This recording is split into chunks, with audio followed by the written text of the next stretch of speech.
So, are we all settled? I know it's hot. We're all feeling it. So, good afternoon. My name is Sue. Most of you now know me, especially those who have been coming and honoring us with your presence daily. So, I'm from the Malta Film Commission, and we are here today. We're on our second edition of the Mediterranean Film Festival, which has been brought to you and is hosted by the Malta Film Commission. Now, we've had a great couple of days already. We've had brilliant masterclasses, and we've had exciting panel talks. And I hope some of these talks have inspired you and opened your eyes to some amazing things that can be done, from storytelling to co-production to today, VR and immersive. I mean, even that blows my mind, and I've only first time tried it out because of Michelle, so thank you. I've managed to experience some of them. As we said, this festival has a theme, United Through Film, and we're bringing everyone together. We have our guests from the Mediterranean and even from beyond. And we also have our Maltese local community. We have our young filmmakers and our existing filmmakers. And United Through Film, we want you to join together, make new friendships, and collaborate. So with that in mind, remember after here, if you haven't yet experienced it, we do have a happy hour. And I've realized that some people don't always know what a happy hour is. We're used to that terminology, but not everybody is. Basically, we have drinks in the courtyard, and you can network and socialize and mix with everybody here. Now, if you're not that type of person who's, shy and awkward and, not feeling comfortable to speak to someone else, come to me and I'll break the ice for you, for sure. So, obviously, a festival like this needs sponsors.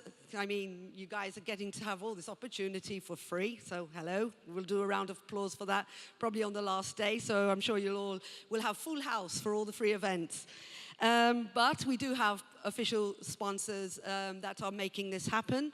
And our official partners are Inalia, Cineloop, Business Class, a local radio station, 89.7 Bay, and supporting Malta, as you can imagine, everything with Malta in it, Visit Malta, Heritage Malta, Yachting Malta, AX Hotels, and Spatial Creative.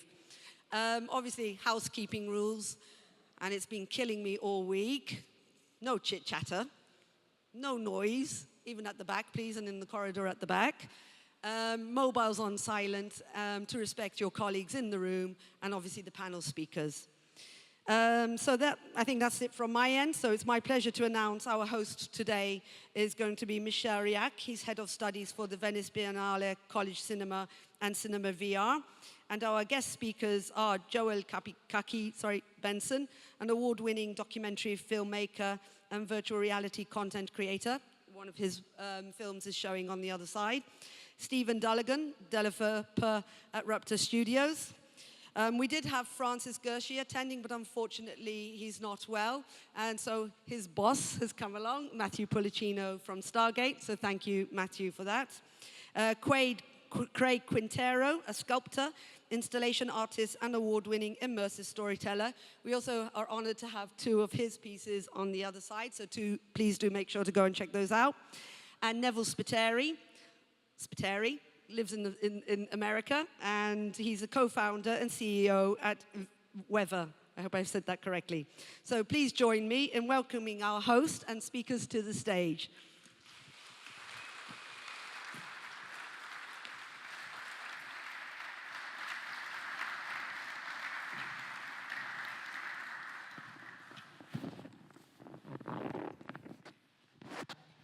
Thank you, Sue.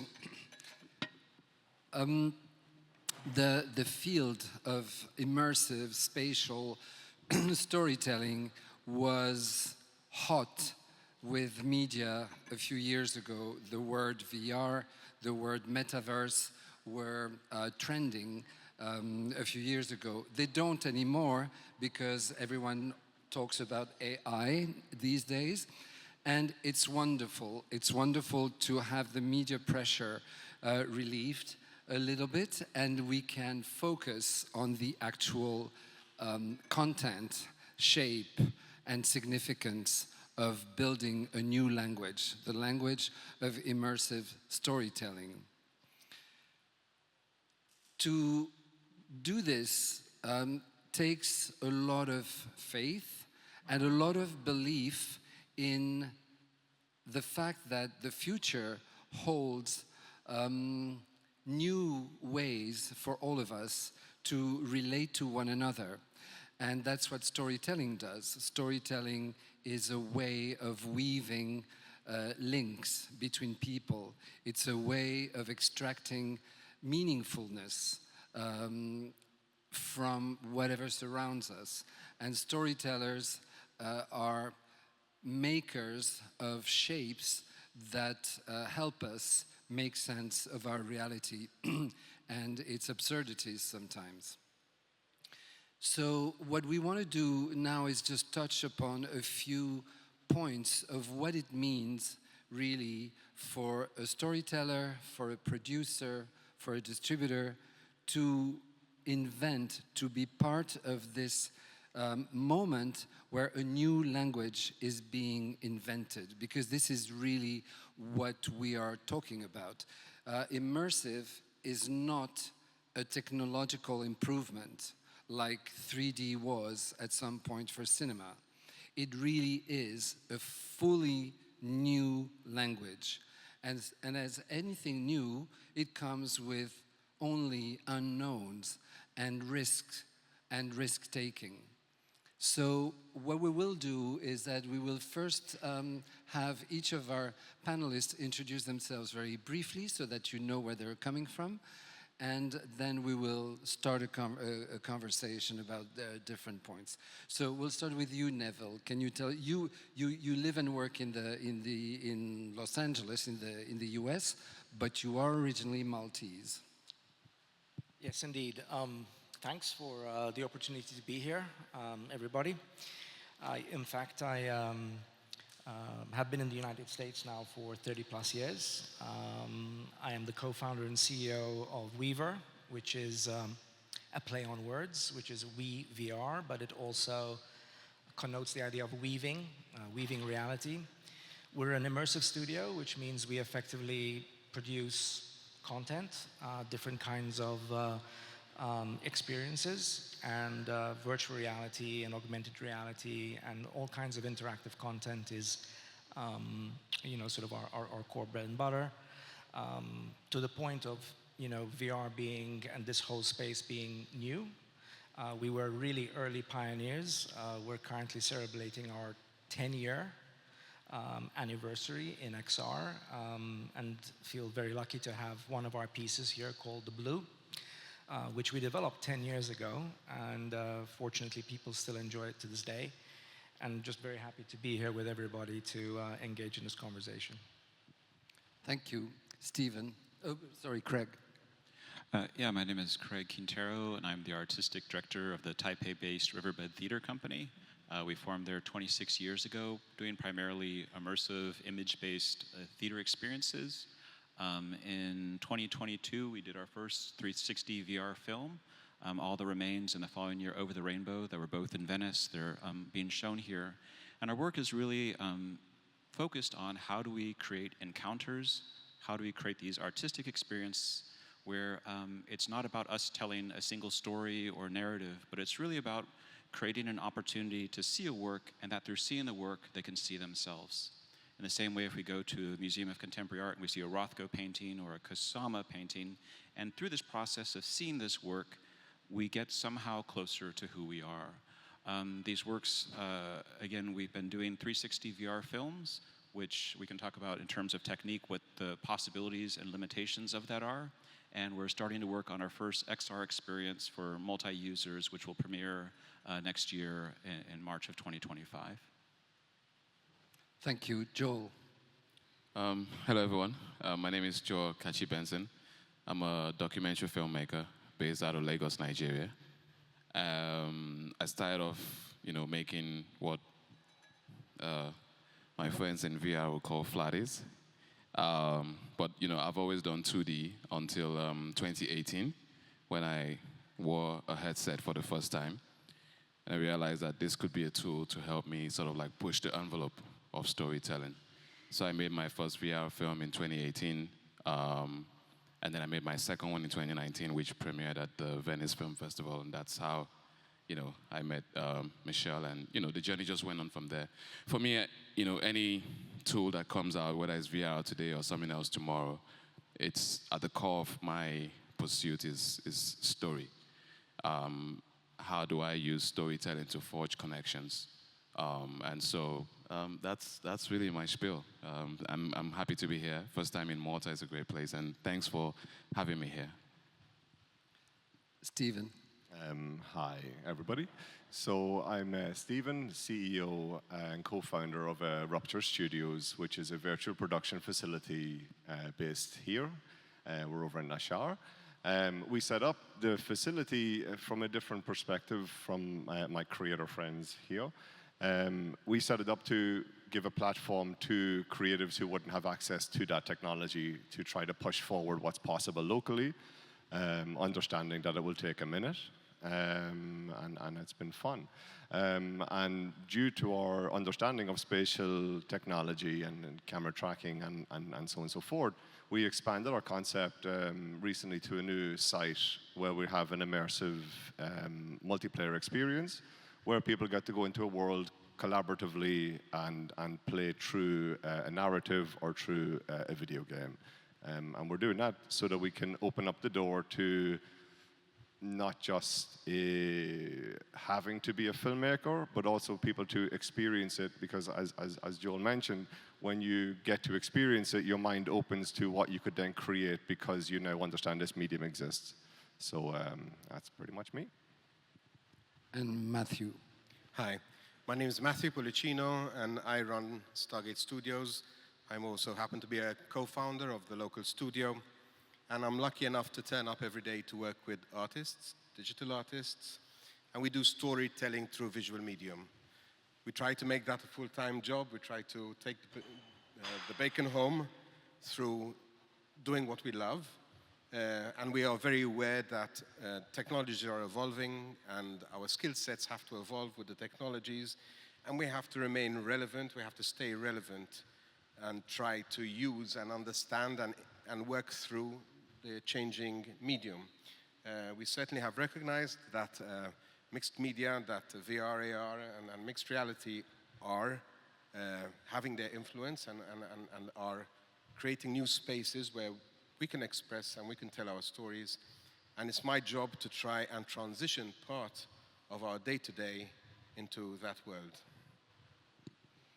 So creatively, obviously, the crafting immersive stories is very much, like we said, a new form, but it's confronted with the almost impossible business model for it. There is no real market yet, or extremely limited, and there are very serious hurdles to everyone having a headset. We're not going to do a count of heads, but I'm sure that if we asked, it's only a minority among you who owns a VR headset. So I'd like to ask first Craig and Joel, what are for you the main creative challenges that you see in crafting an immersive story? Craig, maybe to start. So as I mentioned before, we'd been doing immersive theater for 20-some years, which has its own particular vocabulary and methodology. And then we shift to virtual reality, which, again, for people that aren't familiar, we were shooting 360 films, so it's a camera that needs to be stationary. We're shooting in 3 DOF, 3 degrees of freedom. And so, as Michelle was saying yesterday, so if you film something and it's here, if you move, it'll sort of move in relationship with you. And so on the one hand, you have this intimacy or this connection between the performers and the audience, but you also have these technical constraints that you don't really cut. You don't have like a zoom or a camera zooming in on something or movement, but those different obstructions or obstacles also become part of the creative language. And so in the same way that Lars von Trier, sort of with his Dogma Manifesto, that these obstructions or this limitation of 3 DOF or the limitation of a static camera, it really becomes an opportunity to sculpt a work that's viewed through these parameters. And so I think a lot of it is really sort of learning the technology, learning the way that it impacts the way you tell your story, and then embracing that. Again, so in the end, it shouldn't be an obstacle. It becomes part of the parameters or the metrics to be able to do that. And last thought in terms of challenges, also financing.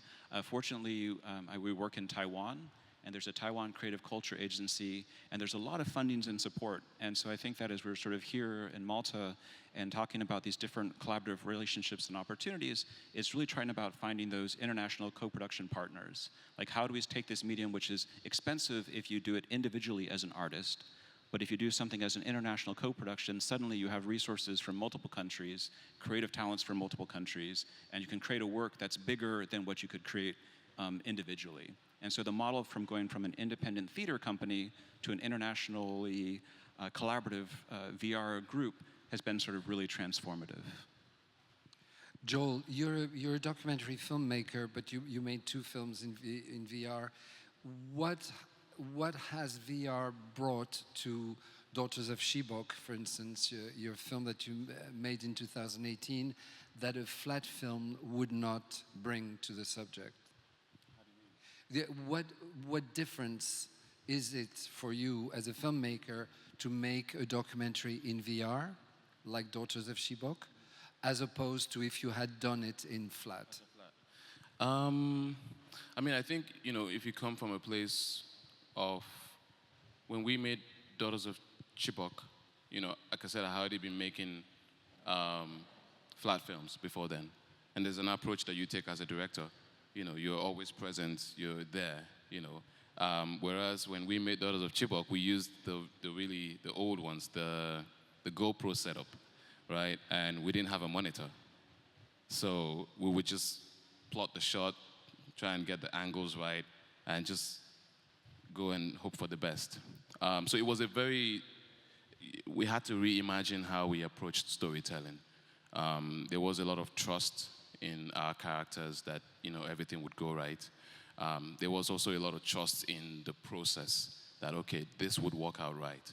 I mean, as you're aware, since then, I've been working on sort of like a sequel to that, which is a flat, and it's a whole different experience.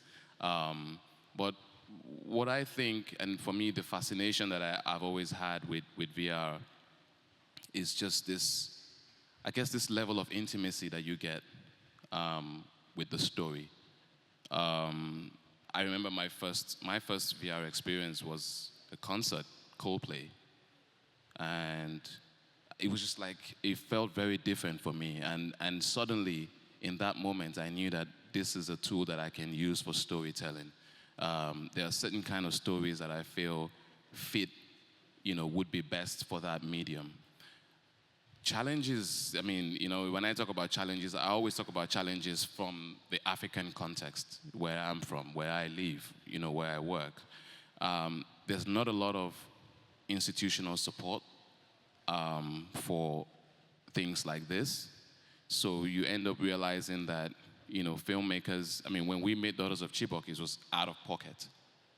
So you can imagine filming in a high-risk location, having to sort out your security and everything, plus the added cost of production, right? So it becomes sort of like an inhibition to a lot of people getting involved in it. And so there's not a lot of storytellers out of the continent, who are making it. We're just not that many. We can count how many we are, right? And I think that that's a big challenge for us. But at the end of the day, I feel like, what drives us is the passion for telling these stories and exploring and experimenting with different mediums, to communicate what we want to communicate. Neville, you're an early pioneer of VR. I think your company is celebrating its 10th anniversary. Where do you stand today? Because you've gone through the whole first phase of the birth of VR. Where do you stand today, creatively speaking? How do you see the medium doing today? Yeah, in some respects, 10 years seems like a, really long time, but it's actually, went by in a flash.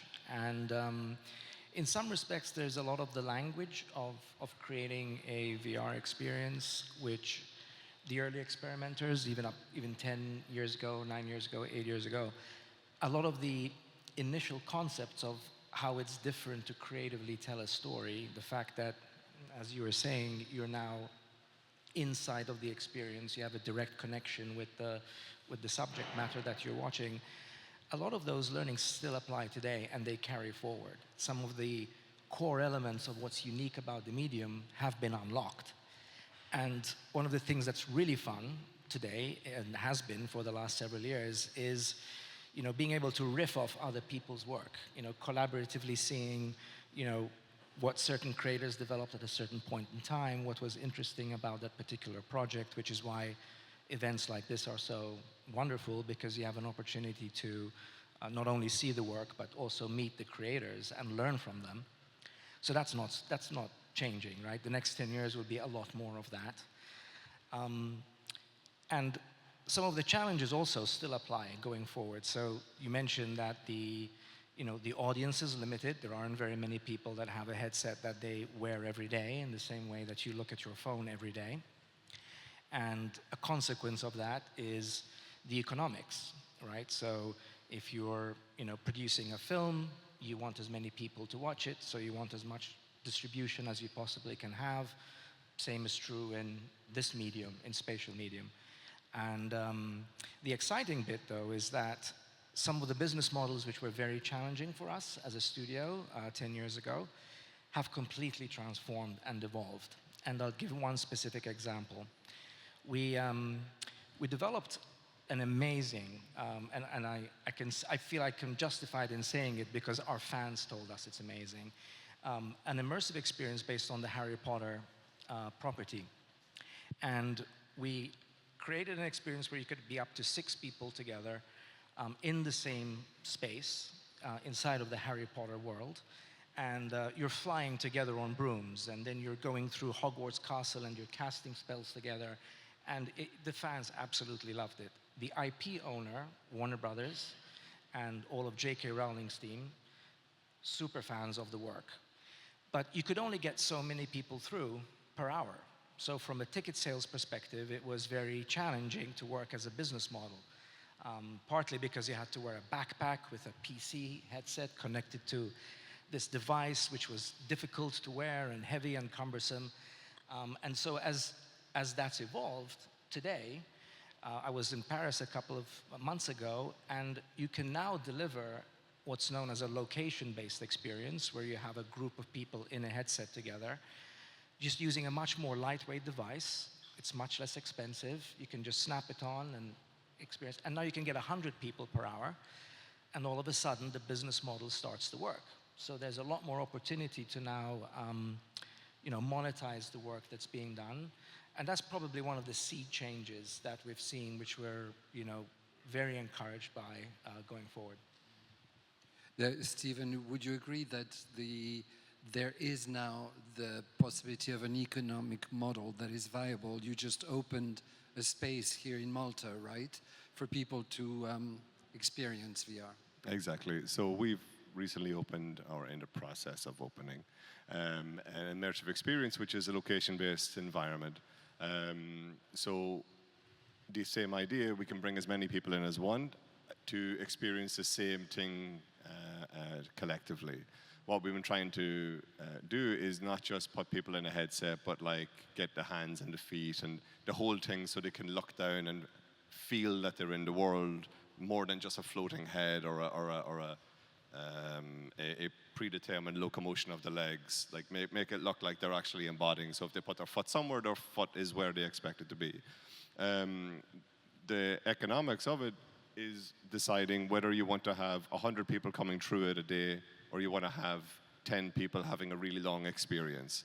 So what we're looking at the moment is sort of a middle ground on that, where we can give people a really long experience that they can opt in and opt out throughout a couple of hours, because it can be a bit exhausting sometimes to be in a certain state the whole time.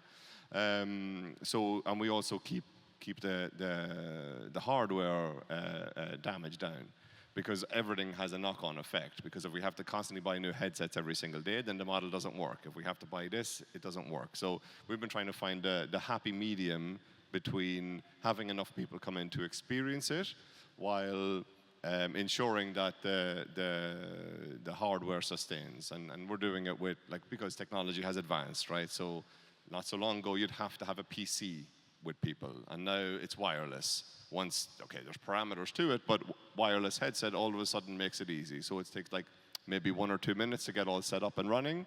So even the cost of how much staff is needed to prepare people is less now. Whereas 2 years ago, it would have been a lot more things that can go wrong in a moment. So we're hopeful that locally it'll become a very interesting experience that not many have had the chance to do, while people from abroad have had the chance also can have something in Malta. So yeah, no, it's encouraging. And the feedback that you get from your audience is overall positive? Yeah, no, it's the right kind of feedback. So as I was mentioning to Craig earlier, somebody's positive experience, when you're listening to them, you might hear something you don't want to hear because that's not what the experience should be giving them, so you know to tweak it. We've only been opening up to certain batches of 20 periodically as we've been just harnessing the right mechanics. But no, it's been like really positive. Like, we're just excited to be able to get it to the end of the journey now. Matthew, as founder and head of a production studio, you're just beginning to get your feet wet in the field of immersive. You mentioned today earlier something. You used the word that you were a believer. How does that connect with you being a businessman and also in charge, of running a studio? Is believing, I think we all believe in the future of VR, but how feasible, how reasonable is it for the founder of a studio to qualify as a believer? Well, I can qualify as a believer on a personal level as well as independently from being the owner of a studio. And I spend multiple hours in VR sculpting. So I'm a medium sculptor in VR, and I find it a very freeing medium to be able to sculpt anything at any scale, any detail, and with so much freedom. Because I think digital virtual reality gives you freedom to expand, to grow, to experience things you couldn't afford the space or the dynamics in the real life. So on a personal level, I'm a believer because the medium works. And I think what it does is, where in real life I can tell you a story and I say I was there, with virtual reality you can be there. You get into the moment and you experience it rather than having been told about it as something that passed by. So I'm a believer because it does recreate the experience. And I draw a parallel to theme parks. You know, if you go to a theme park and you get on a ride which is themed with an IP, you may have a wait time of 1 hour 45 minutes, but if it's compelling enough, you'll sit through the queue and you will wait 1 hour 45 minutes for a 2-minute ride. And that can be compelling enough to make a business model. But we have to recognize that the IP doesn't exist alone in the theme park.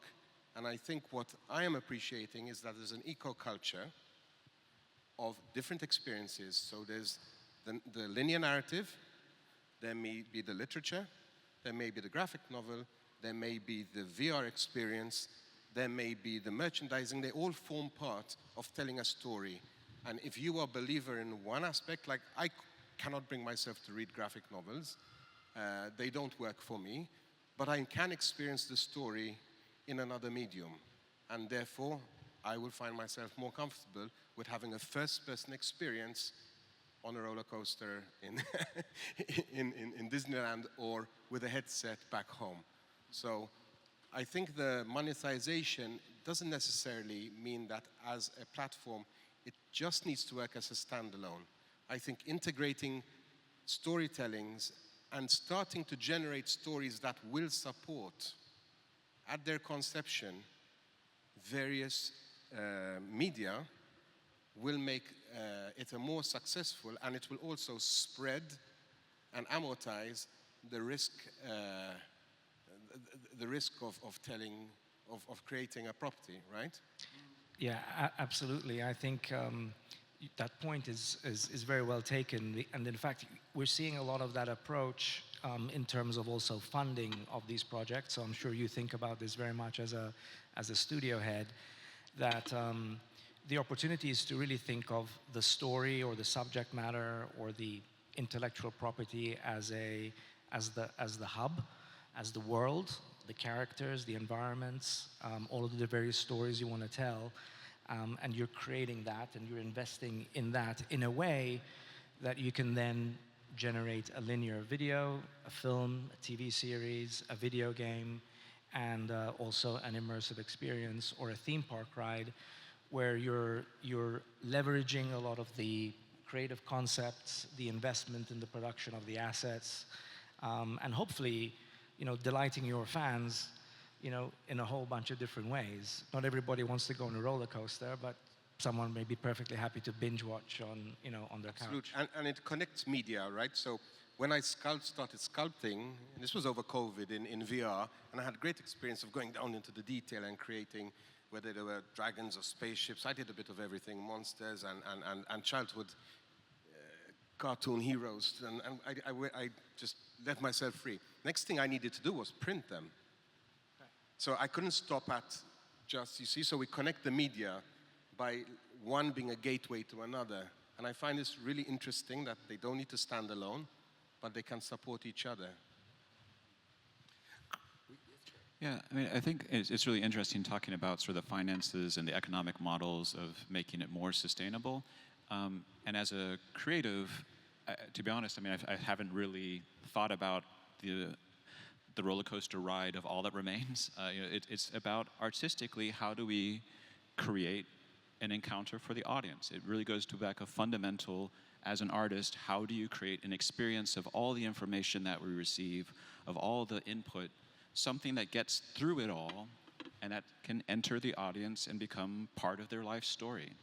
And I think that, Michelle, you asked earlier about what about VR? I mean, there's something really, I mean, it sounds cliche, but it's intimate. Like, if you watch the experiences across a hall, I mean, that as you're watching the performers and she lifts her head and she looks out, she's not looking out and like in the cinema to the audience in general, she's looking directly at you and your eyes. And there's something really intimate about that. Like in the 1960s, this theater company, the Living Theater, said, we only look each other in the eyes when there's an emergency. And how often we avert our eyes. Like if someone's crying on the subway or someone's in a fight, we don't look, we don't connect. And as a medium, VR puts you there, puts you in this experience, the environment, you've chosen everything. So like here, or like when you go to the movie theater, the person sitting next to you and the light and the window and all this other stuff, there's a lot of ambient noise, right? In VR, everything that you put in the headset is intentional. And as an artist, there's something really powerful about that intentionality of, I've created this experience for you, for one person at a time in 360 VR, where I've created this encounter.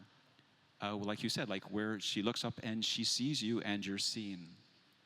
And so I think there's something really powerful artistically, and so I think the finances, it's great to have people thinking about that because to make it sustainable. But artistically, it goes back to a fundamental message of to create this encounter of all the other things, you get in and something happens. And how do we do that? And so it's, I encourage you, if you haven't been to Venice before, or even going across the hall, like every year at Venice, there's like works and everybody has a headset or a similar platform that we're experiencing it. But of the 30 works that Michelle and Liz curate, everything's radically different. We have this medium that's really in its infancy, so everything is like a prototype. It's being discovered in real time. And there's something really, really exciting about being an artist working in a medium where you're not the weight of 3,000 years of a Greek play or a Roman play, but it's something that's happening now in the present tense. So what would you say to someone who is a filmmaker or a visual artist who is curious about the medium of virtual reality or mixed reality and they would like to try? um, what would any one of you say to them, to prepare them for the experience?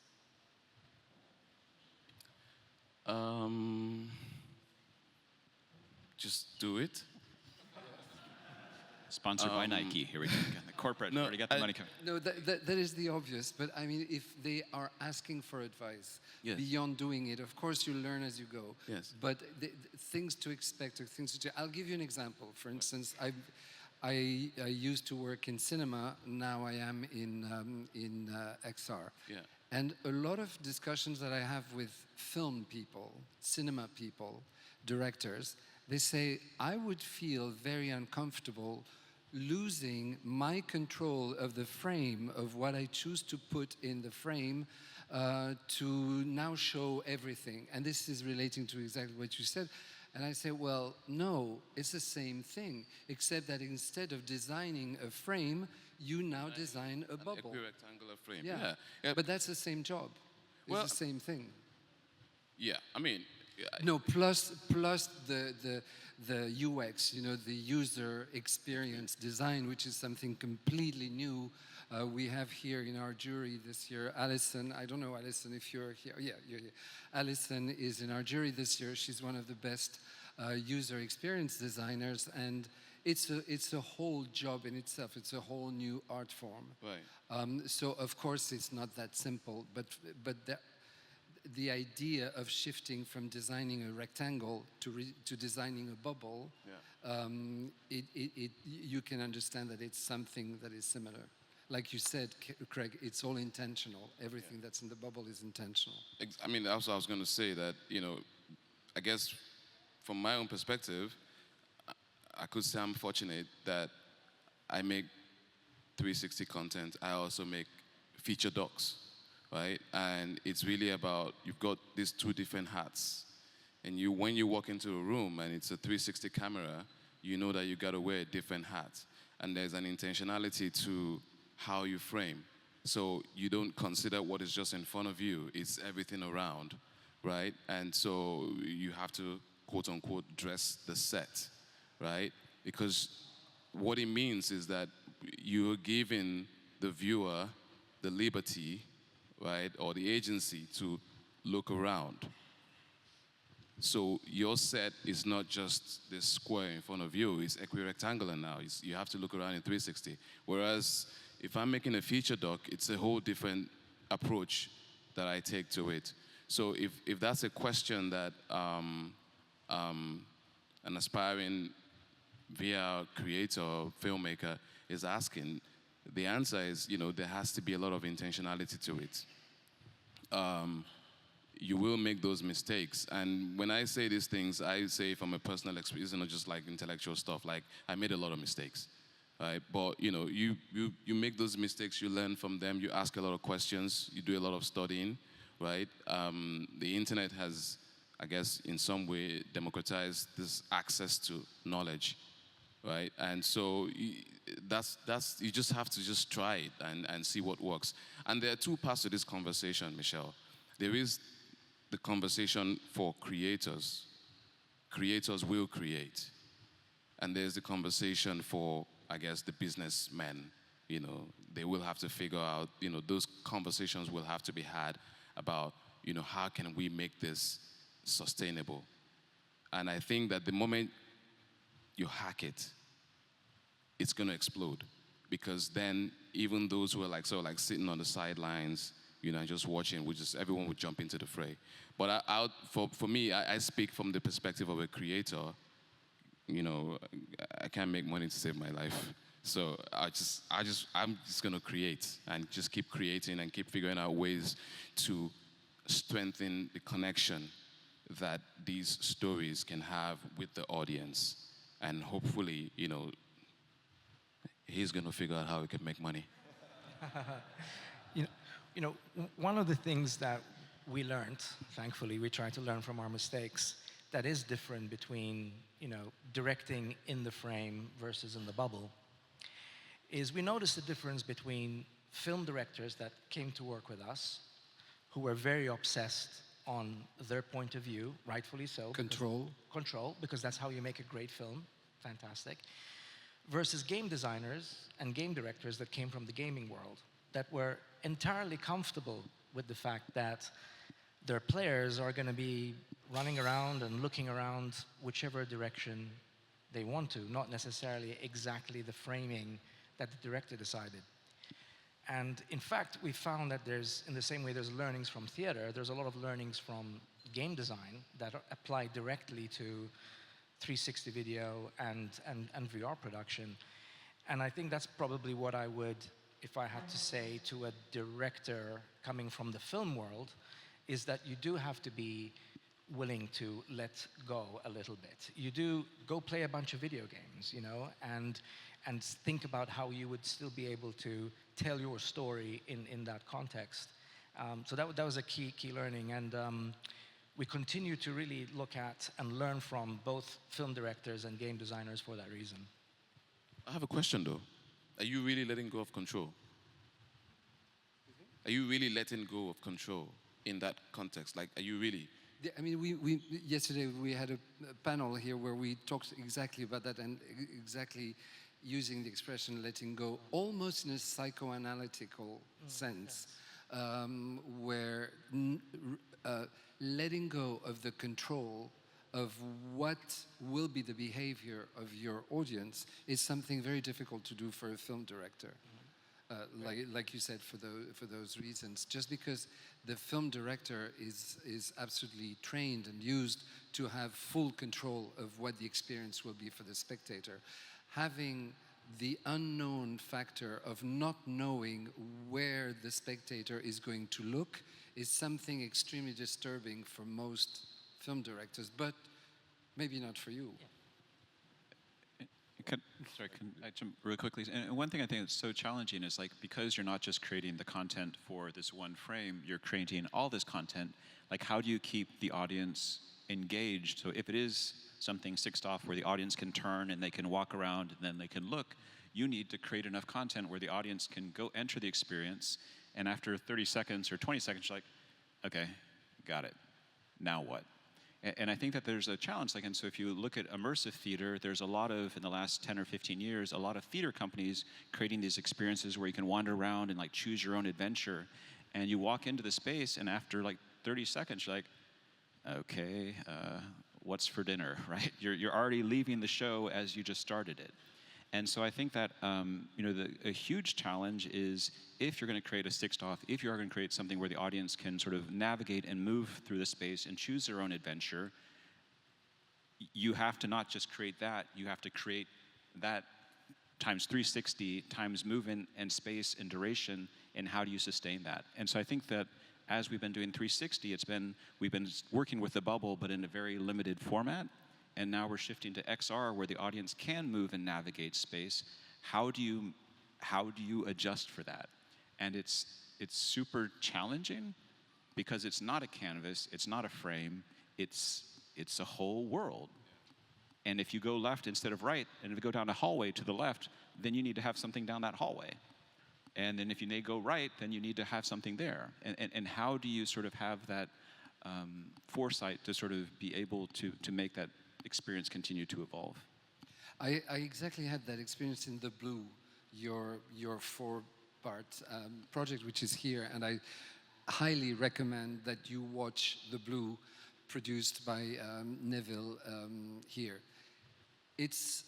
You're basically underwater, and you're standing in a fixed place, and fish and all kinds of sea life is around you. So you can't look at everything at the same time, so you're exploring.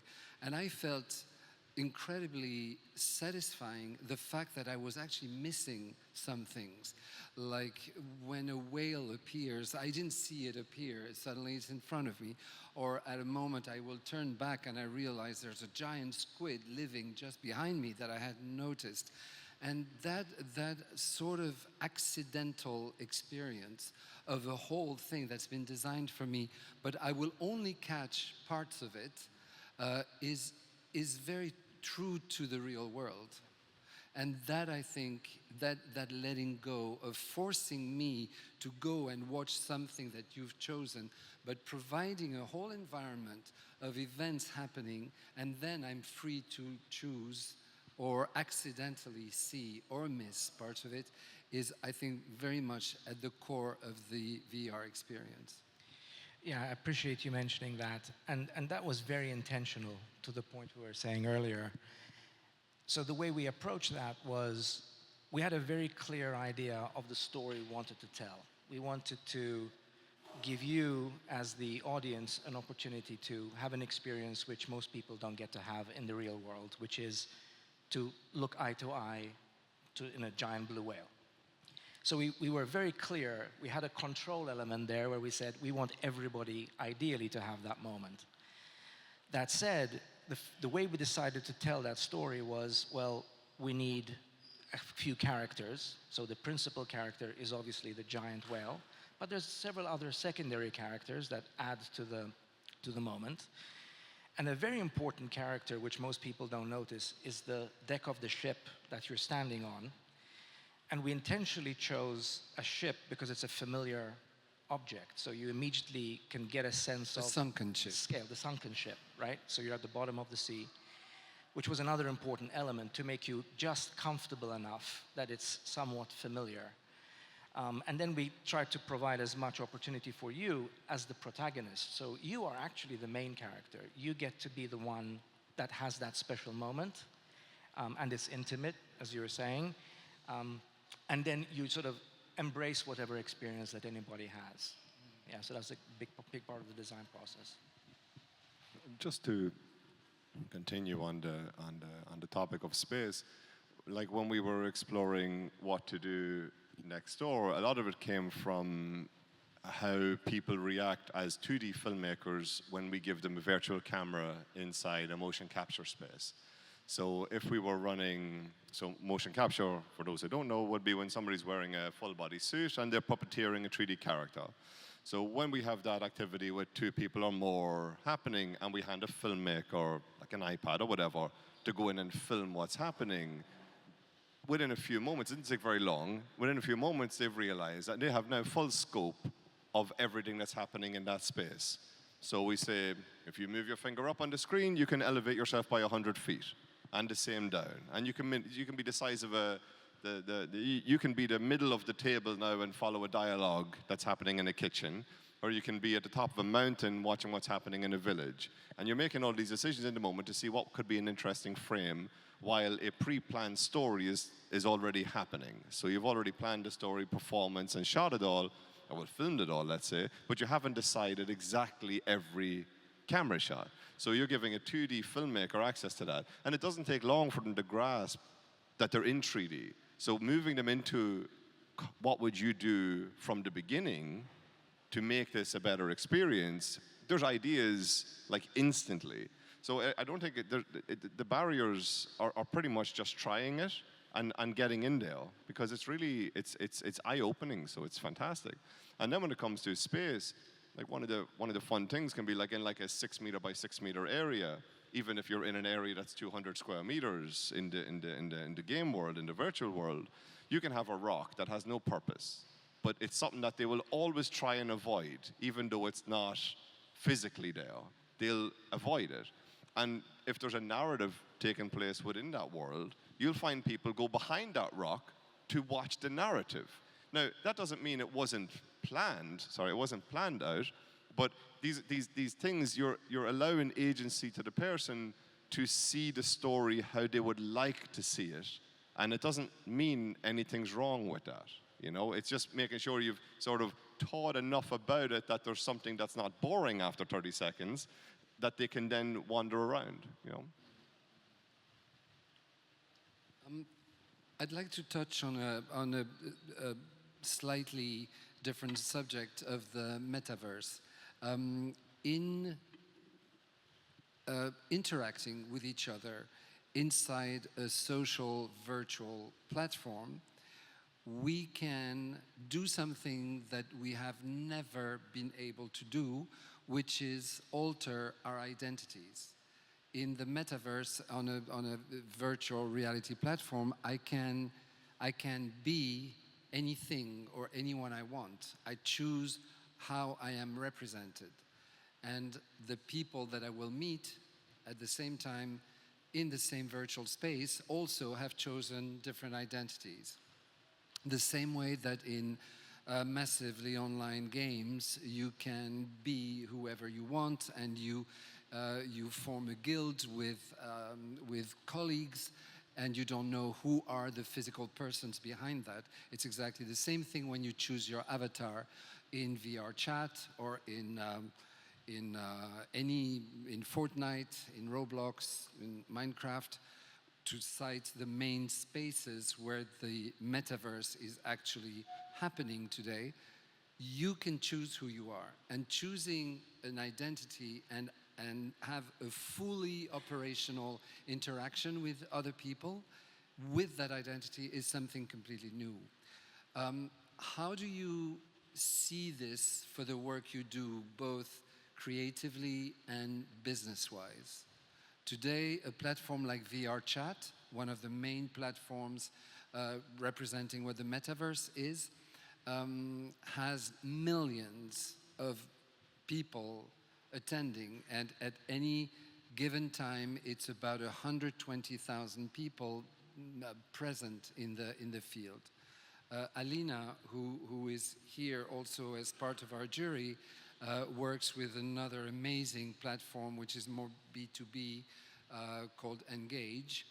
And you've done a concert, a participatory concert in Engage last year, which has drawn a lot of attention. So we are starting to see this as again, another style of being virtually, when we are represented in real time in a platform. How do you see this for you as a new challenge?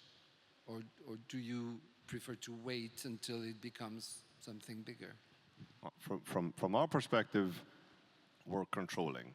So we're creating characters that they're going to embody for the experience. And that's because with the limited time they can come in, we wouldn't have, so you can change color and a couple of options, but we won't have because it doesn't make sense for this kind of scenario. Whereas when it's online, like VR chat, your options need to stand out. There's not 6 people or 8 people, there's 120,000. So you're going to have enough options in order to create your version of you.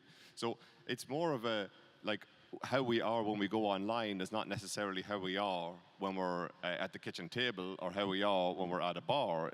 There's always little slight augmentations in how we behave. And when you go online, there's just another augmentation. It might be more faceted, more multifaceted, because the amount of things you can change in that moment are greater, but it's just allowing people fundamentally to be.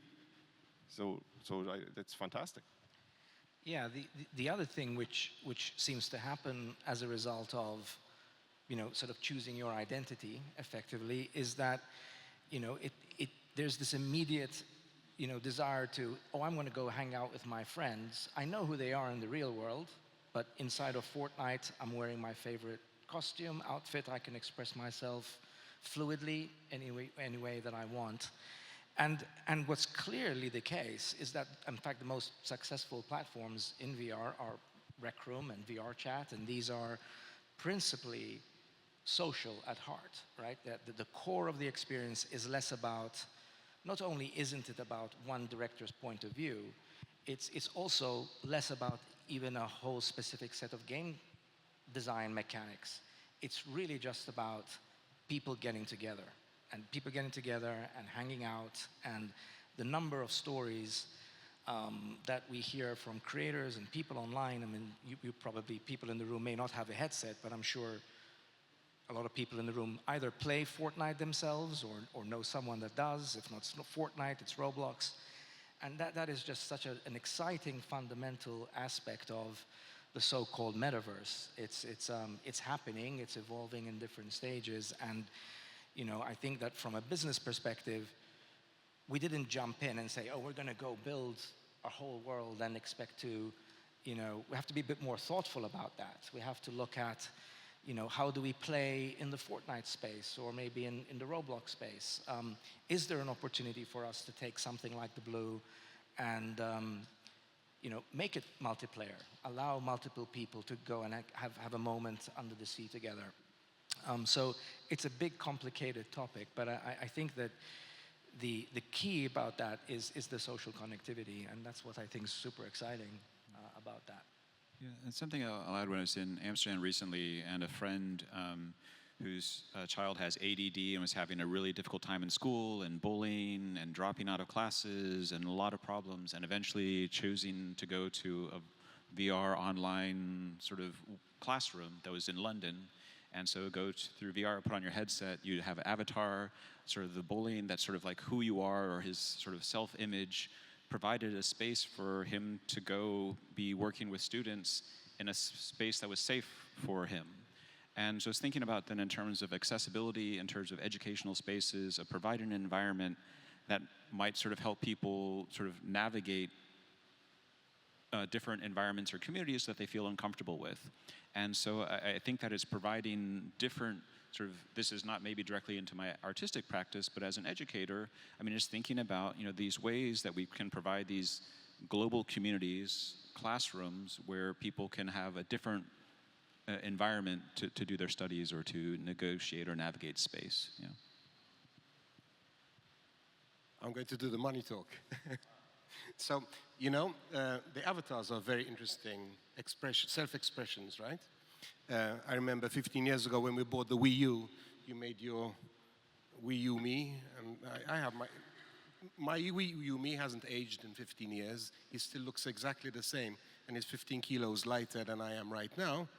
And that is, it's the person you wish to be is put into the design of your character. And every night, I spend an hour playing Fortnite together with my daughter. It's a great bonding experience. I coach, or I pretend I coach. I don't really coach. And she plays. And Spawn Island is a carnival float. It's an amazing place where so many people are dressed in so many different costumes, doing all sorts of dances, and they've got paraphernalia, and it's an amazing, colorful place every time you respawn in Fortnite. But it is all a commercial push, because as soon as Metallica gets pushed into the platform, you have 6 Metallica guys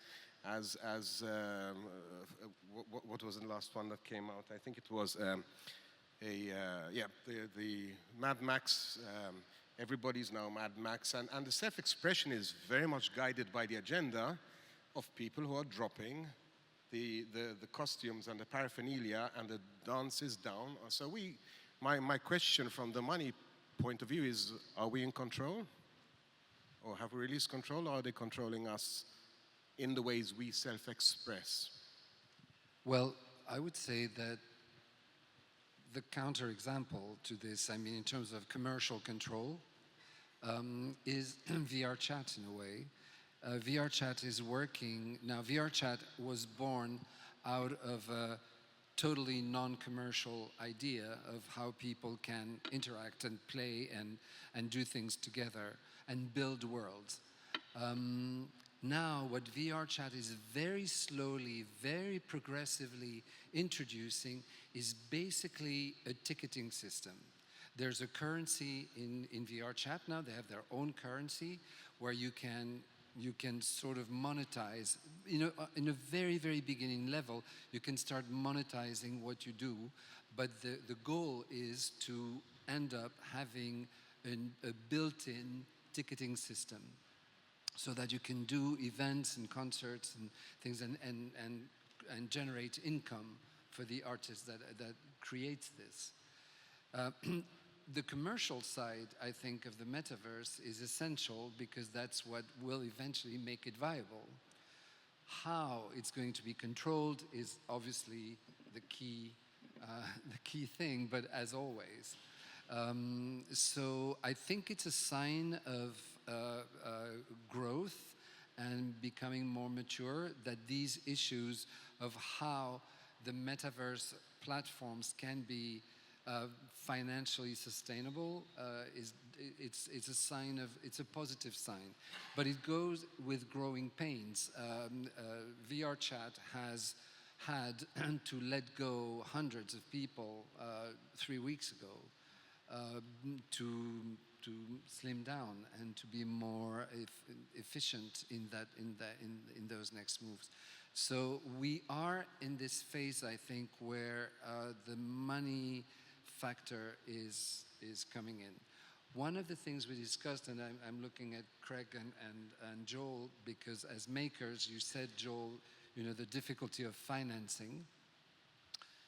In a festival like this one, the 15 works that you can see in the VR section, quite a few were made possible thanks to public financing.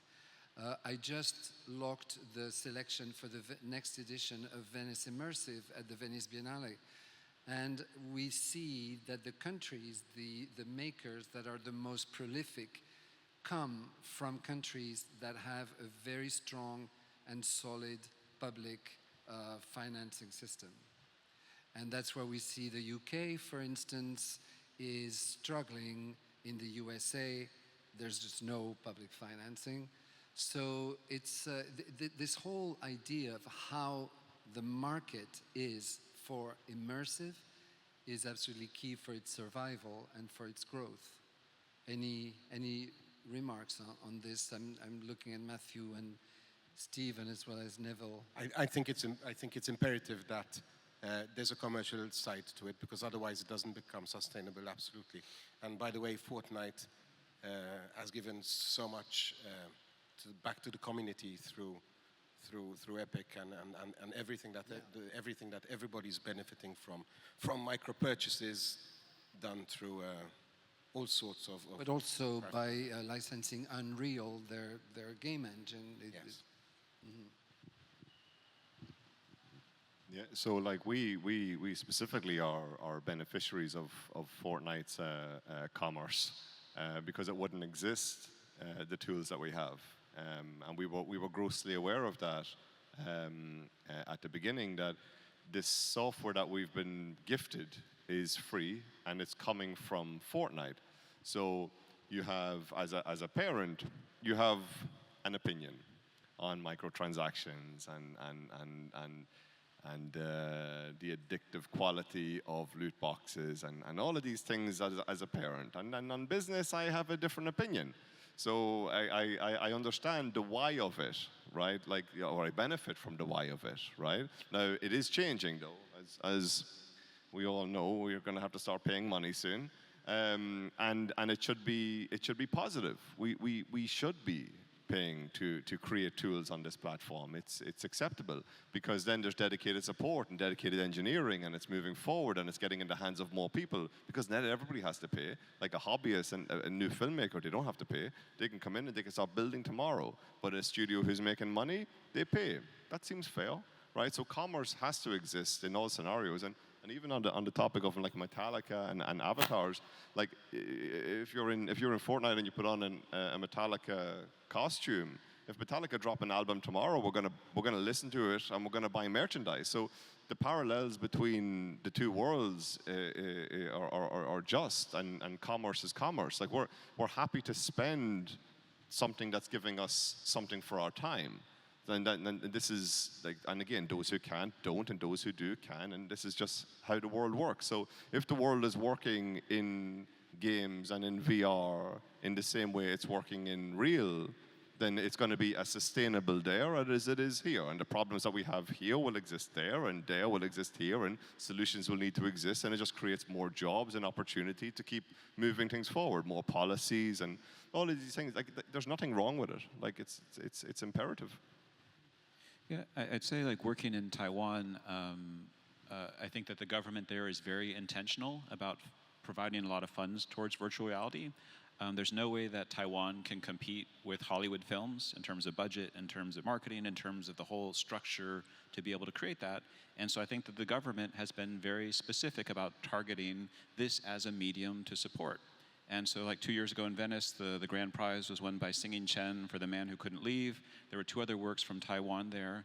And I think for a country like Malta, where, again, seeing the first time incorporating VR into this festival, hopefully that's an indication that maybe the government here also sees that on the scale of this market, and with Matthew and Stephen and now Neville having studios here, that it seems like there's an amazing synergy of folks working with sort of animation, technology, and now potentially VR as a creative medium that Malta can maybe excel at. So you look at the size of Taiwan, it's tiny, but as a player in terms of virtuality, it's probably one of the top 4 countries.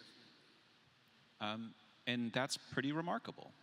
And that's been a really quick turnaround. And so again, I think that looking at this event, this conversation, these films that are being screened here, it's hopefully an indication that this sort of creative force, or these 3 directors who understand the business model as well as the creative model, that there's the potential that Malta also could become a player as this medium moves forward. Yeah.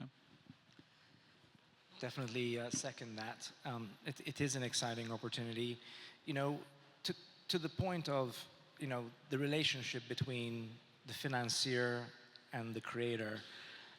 It's an age-old problem, right? I mean, this is not new.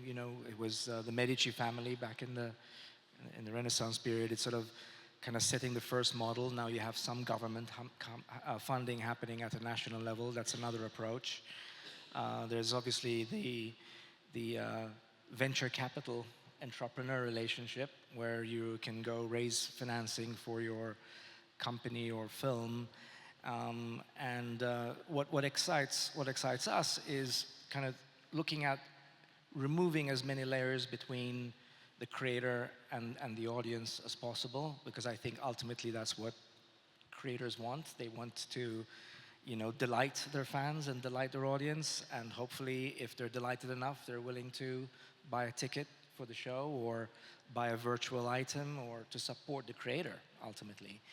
And I think Epic and Fortnite are actually, it's really hard to get it all perfectly right. I would point to them as an example of really trying hard to do it right and contributing back to the community, so that ultimately the creator of the world or the creator of the asset gets a proportional compensation for their effort and the level of fan base that they've built.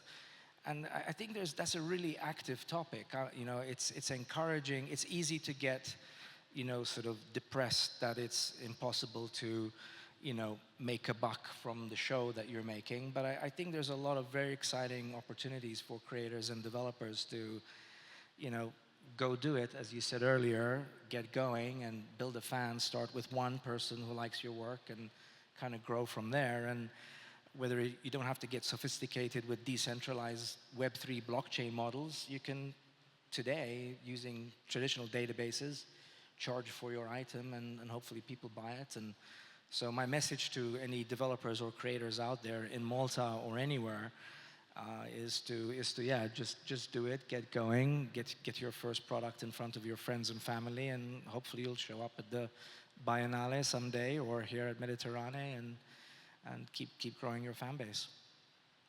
Thank you. We've got a... Yeah, so no, Joe. No, I was just going to say that, I mean, for me, what I think about when I hear, for instance, your story is, what makes it attractive for Taiwan, for instance, to have this very robust public funding system and unattractive for other places. Do you get what I mean? Like, so what's in it for them? What's the benefit of that? And at the end of the day, I think that creatives in other parts of the world, especially back home on the continent,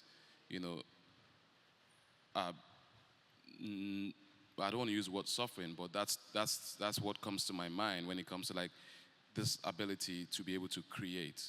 And I was telling you earlier that what usually ends up happening is that you have people who have the skills but can't create for pure storytelling purposes. And so they end up in this corporate space where they don't really have as much control, because if some bank, has this cool idea to make this gimmicky VR thing, it's not really traveling far, right? And you're limited in sort of like how you can really express yourself, right? So maybe there are conversations to be had, at a policy level or whatever, like, how can creatives be supported? because it's easy for me to say, go do it, right? Because maybe at the time I had the gear, I had the equipment. We run a studio, so there's a team of people that I can say, hey guys, let's go do this, right? But for that independent guy, right, who just wants to do this, it becomes more difficult if they cannot access the support that they need, right? Whether it's financial or whatever. So I guess that's a whole other conversation, because it's beyond just, some investor or some business person. There's a limit to what they can do. At the public level, a lot more creatives can access that. Maybe one company supports one guy or two guys because they feel like, okay, we can make some money here, or there's something to be done here. Whereas when it's public, it's thrown wide open and more creatives can access it. So, yeah.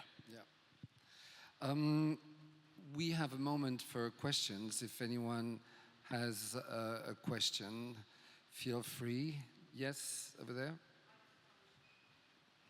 Raise your hand again. Okay.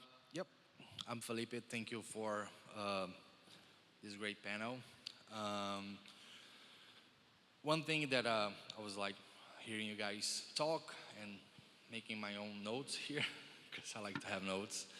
And I have little to none experience with VR per se, but I have experienced a lot of films from here or even like from the headsets.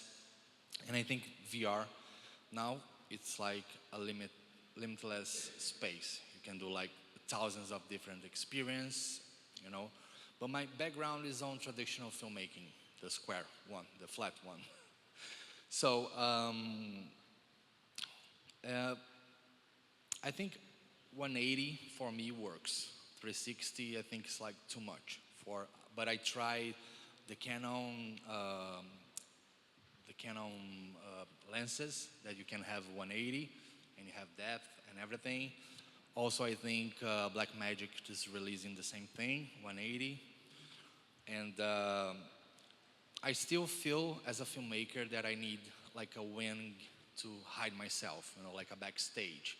I don't want people to see. Maybe that's about the control that we're talking about, but more that I want to direct the viewer's attention to something on my film.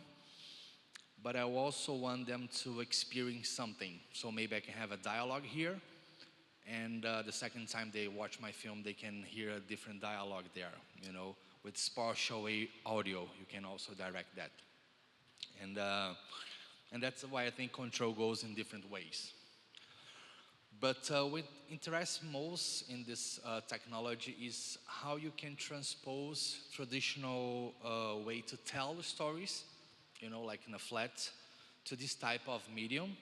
And if that's something valid to try and transpose, flat storytelling to this kind of medium.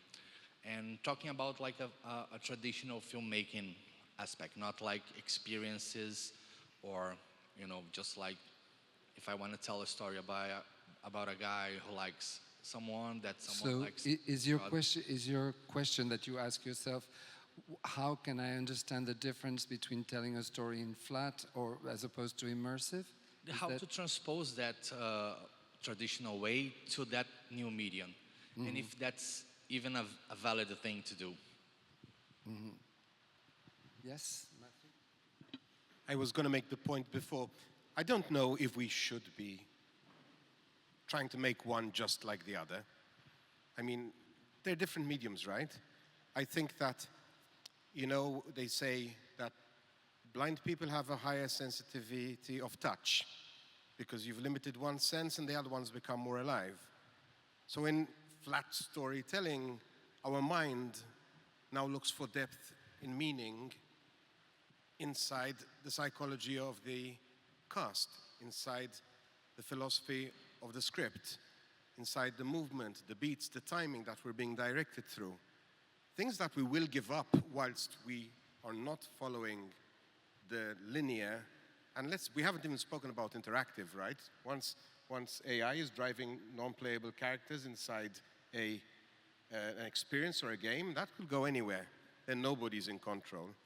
But as far as I'm concerned, I don't necessarily feel the two have to use the same mindset. They're achieving different things. So I think you do what you love, you do it, and you do what you love. And you do it in a way in which you want to convey the experience. Choose your tools, right? And that's my 2 cents. I would add that one of the things that makes, to just second what Matthew just said, you have to take into account that one of the very new elements in immersive storytelling is the viewer, who is no longer outside of your story, but inside your story world. And everything that we discussed before, the fact that you cannot control where the viewer is going to focus is a very important element. The agency and the freedom that the viewer has inside the story world is something very new. This is why the whole art of user experience design is so fascinating, because it's how do you make it intuitive, pleasurable?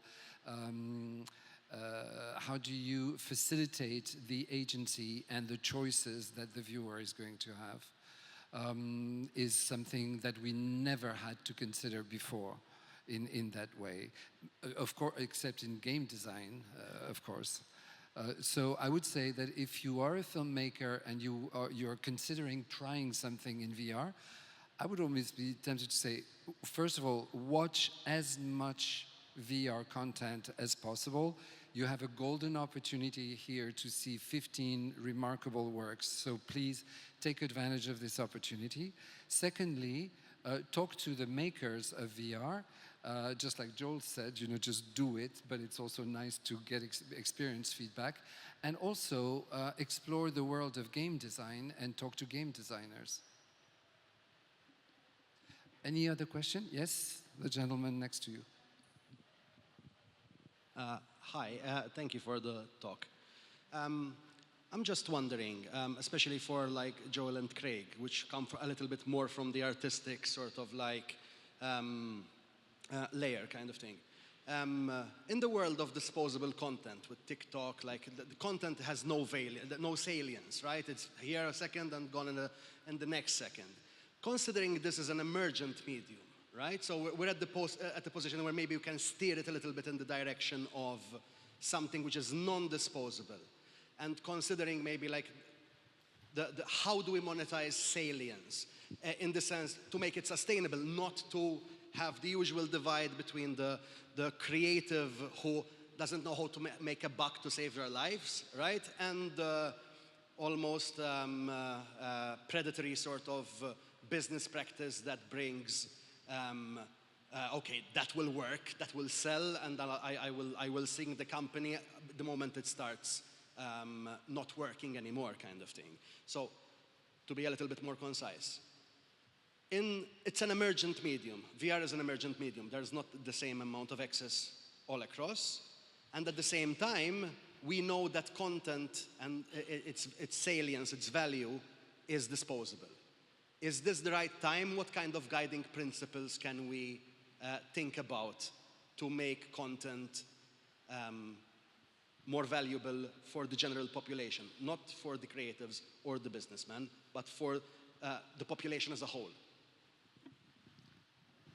I'll make one quick comment. One of the refreshing things about VR is that it's a commitment. And by that I mean you have to put a headset on and be in there for a moment. So if you have someone who's even bothered to get that far, you've got their attention. And they're probably not going to just watch a 2-second TikTok video and take their headset off. There's an opportunity to maybe engage a bit more intimately or meaningfully. So that's exciting right there. That's a key difference. And also, I guess, like in terms of maybe two different models. So like with the 360 VR film, so it is a discrete something you can go to a museum or a gallery or a festival, and hopefully eventually on Meta or other platforms be able to download and watch it on your Oculus. But I'd say now in terms of like a lot of these learning-based experiences or audience-based experiences where they're live, there's like a theater event, or it's an event. And I think that there's something about the eventness of it, this gathering of people where we come, whether it's 100 people or 170 or whatever the number, we come together, we experience this together, we put on our headsets, we onboard and offboard together, and I think that there's something that even though we're putting on our headsets, we're engaging it differently, but I think it's speaking to a different market, a different way to use this technology to create a different encounter. And so I think that it's exciting to see as these two different strands are progressing, how they'll sort of come back together or sort of separate. There's an integrity to the experience of VR, like what you said, just because you cannot do anything else while you're doing VR. You're watching a movie, you're watching television, you can do your mails, you can chat, you can do all kinds of things. In VR, once you put the headset, and that's the essence of what you just said, you can't do anything else. So you're 100% in the experience, and that's a privilege for the maker, that you have the unspoiled attention and focus of your audience as long as they're in the headset.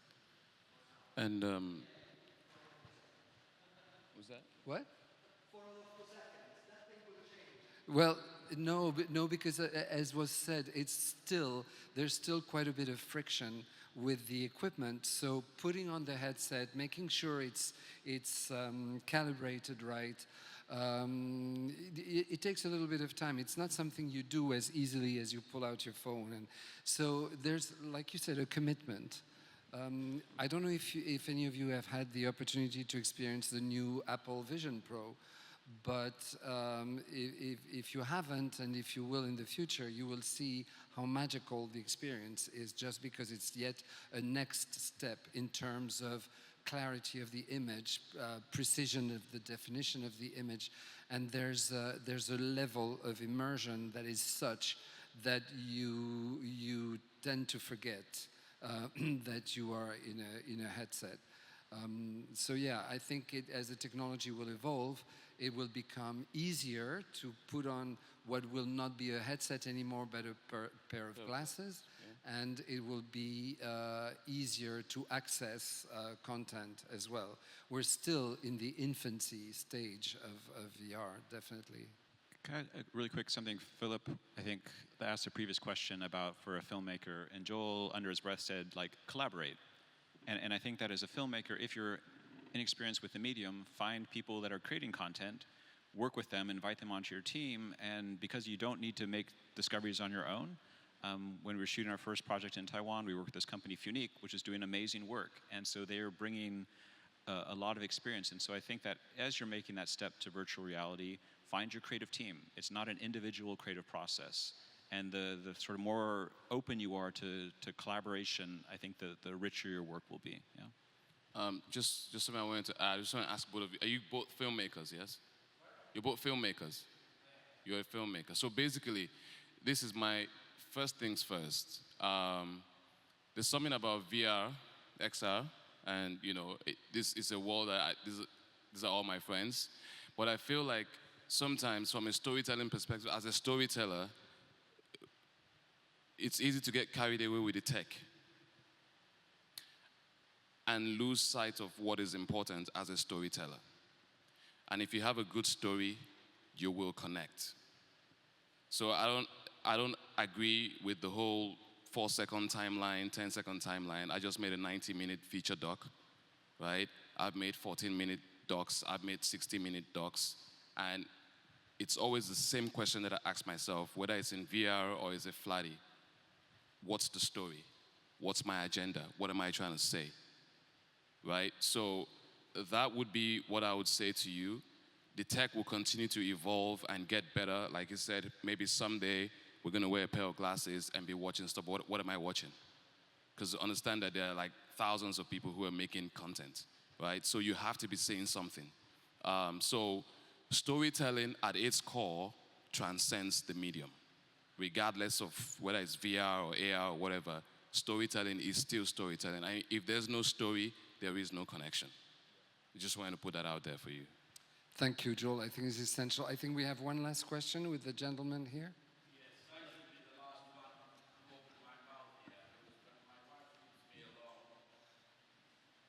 before I switch on television, I have to say a prayer.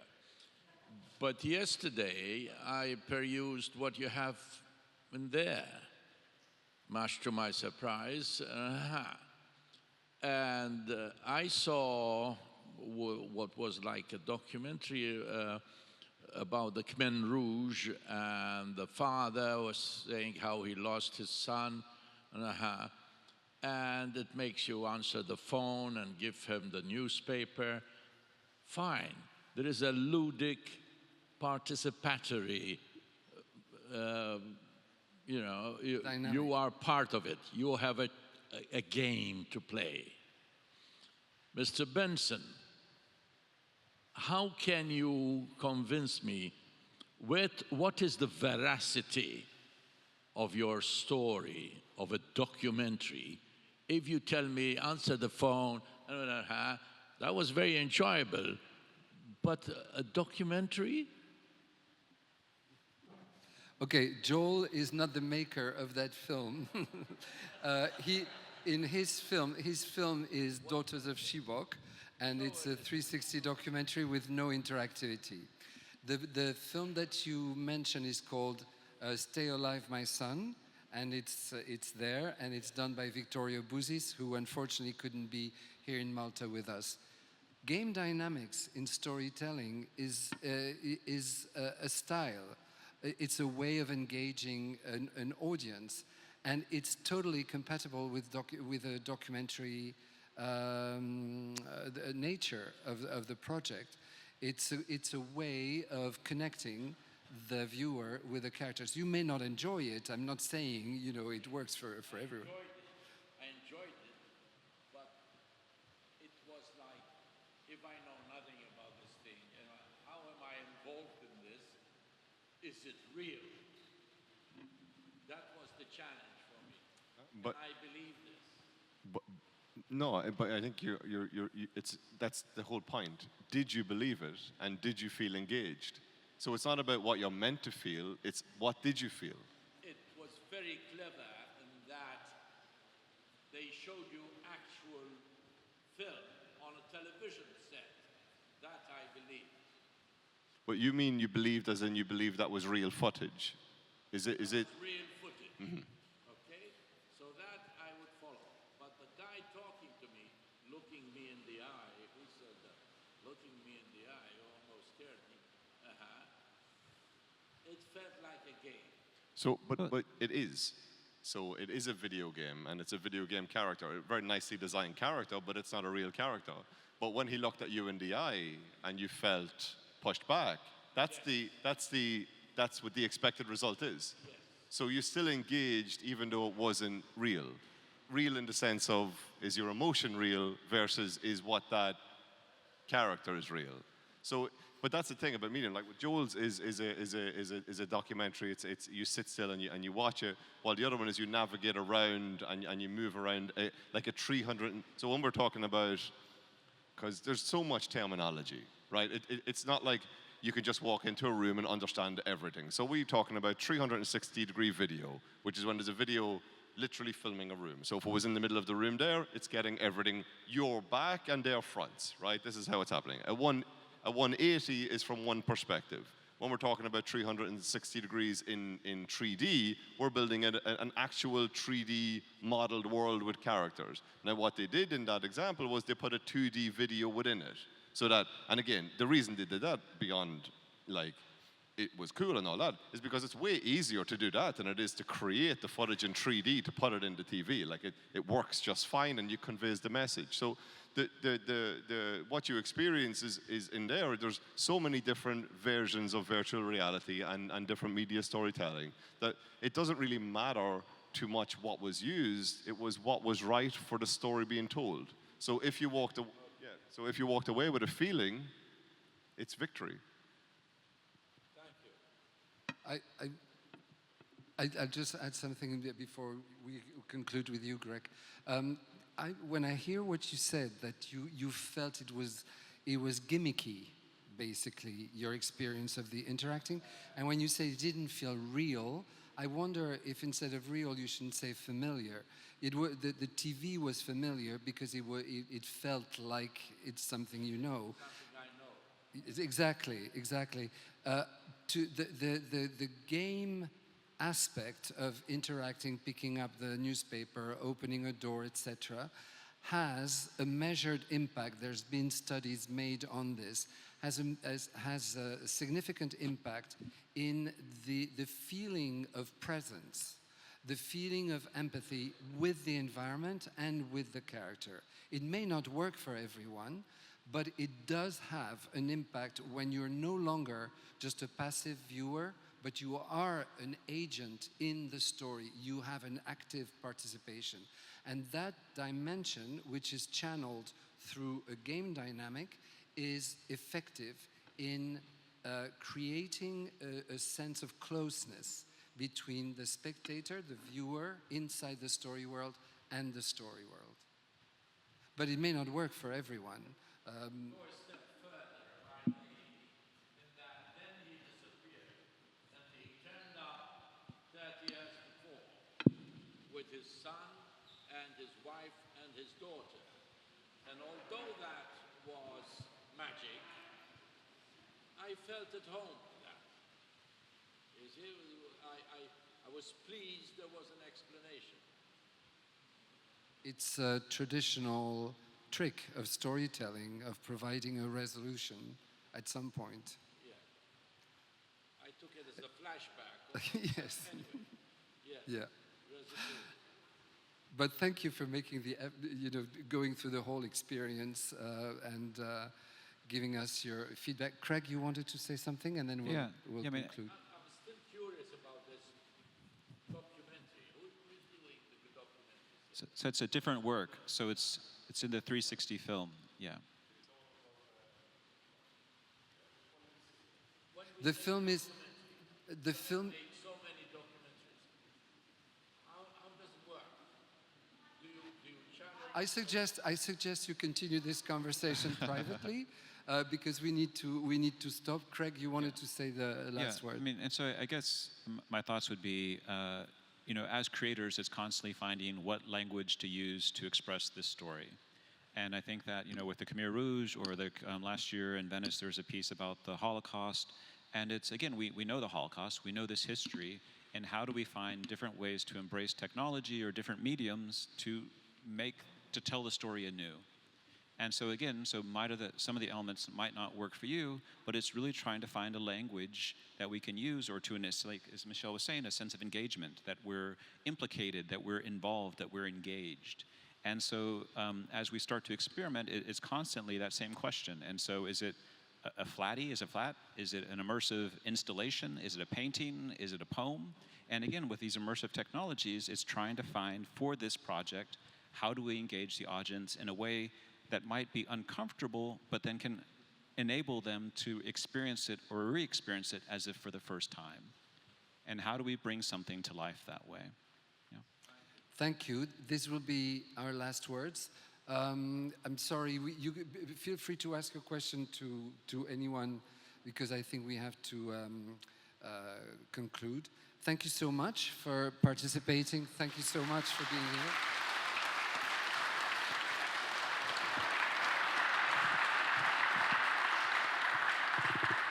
And I would strongly once again encourage you to go and experience the works that are in the next room, because as we said, VR is such a new thing. You need to experience it for yourself, to make your own judgment, to make and understand what potential it triggers within you. So please feel free to go see these beautiful works. So on that note, come and join us for some fresh air and some ice and cold drinks in the courtyard on our left. And the immersive experience is only on till Saturday, till 6 o'clock. So if you haven't yet done it, make sure you've done it by Saturday, 6 o'clock. So join us.